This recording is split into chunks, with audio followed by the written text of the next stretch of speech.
Mamayang alas 12 tayo, 3, 4. No, hindi. Si Bebe, Okay. kaya tulog, doon tayo sa room. Last day of 2021. Okay, Itay, ano ang thankful ka for this year? What are you thankful? Ano?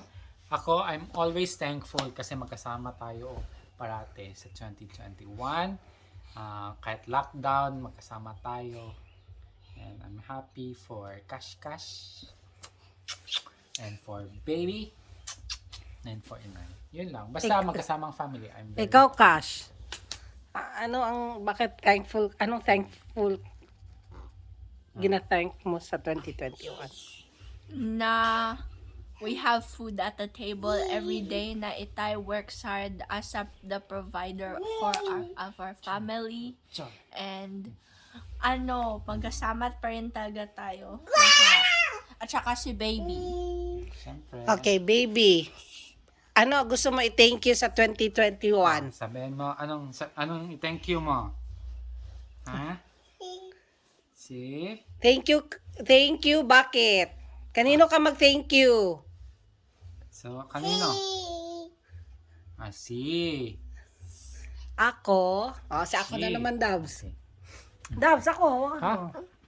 Okay. Tabur? Yan. Ayan. Ako, thankful ako dahil for 2021, naging malusog tayo, magkasama tayo, and then si Baby, naging 1 year old, he turned 1 year old this year, so praise God for his life, and then si Cash, nag-graduate ng elementary or intermediate.